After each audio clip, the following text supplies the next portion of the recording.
A very good morning to everyone. எல்லாரும் எப்படி இருக்கிறீங்க? இந்த புதிய நாளை ஏசப்பா நம்மளுக்கு கொடுத்ததுக்காக அவருக்கு நன்றி சொல்வோம். இன்னைக்கு வாசிக்க போற சங்கீதம் 26. சங்கீதம் 26. கர்த்தாவே, என்னை நியாயம் விசாரியும். நான் என் உத்தமத்திலே நடக்கிறேன். நான் கர்த்தரை நம்பி இருக்கிறேன். ஆகையால் நான் தள்ளாடுவதில்லை. கர்த்தாவே, என்னை பரீட்சித்து என்னை சோதித்து பாரும்.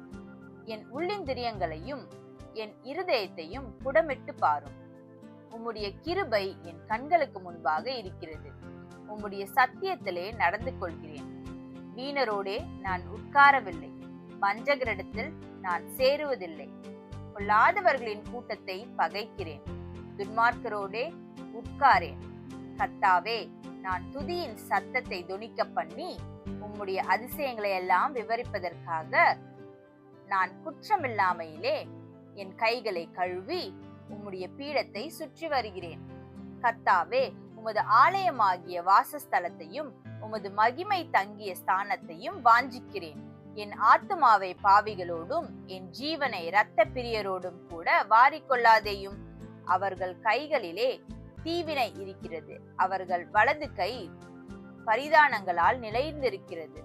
நானோ என் உத்தமத்திலே நடப்பேன். என்னை மீட்டுக்கொண்டு என் மேல் இரக்கமாயிரும். என் கால் செம்மையான இடத்திலே நிற்கிறது. சபைகளிலே நான் கர்த்தரை துதிப்பேன். ஆமென். சங்கீதம் 26. இயேசப்பா, இந்த புதிய நாளை நீர் எங்களுக்கு கொடுத்ததுக்காக உமக்கு நன்றி செலுத்துகிறோம். இந்த புதிய நாள்ல எங்களை முழுமையாக உங்களுடைய கருத்துக்களாக ஒப்பு கொடுக்கிறோம். நீங்க பொறுப்பெடுத்துக் கொள்ளுங்க, வழி நடத்துங்க. நாங்க கைட்டு செய்கிற ஒவ்வொரு காரியத்திலையும் உங்களுடைய பிரச்சனை எங்களோடு கூட இருக்க நீங்க கிருபை செய்யுங்க. இந்த நாள் முழுவதும் முற்றிலுமாக நாங்க உங்களுடைய கருத்துக்களாக ஒப்பு கொடுக்கிறோம். இயேசப்பா, நாங்க செய்ய போற செயல்கள், நாங்க போக போற இடம் எல்லாவற்றையும் உங்களுடைய கருத்துக்களாக நாங்க ஒப்பு கொடுக்கிறோம். நீங்க பொறுப்பெடுத்துக் கொள்ளுங்க, வழி நடத்துங்க. எங்களுடைய வாழ்வுல ஒரு மாற்றத்தை நாங்க காண நீர் எங்களுக்கு கிருபை செய்யுங்க. இயேசு மூலம் ஜெபம் கேட்கிறேன் பிதாவே, ஆமென். இன்னைக்கு வாசித்த சங்கீதத்தில் உங்களுக்கு ஏதாவது ஒரு வசனம் உங்களுடைய இருதயத்தை தொட்டு இருக்கு அப்படின்னு நீங்கள் நினச்சிங்க அப்படின்னு சொன்னால் அதை கமெண்ட்டில் சொல்வீங்களா? Thank you so much. Have a good day.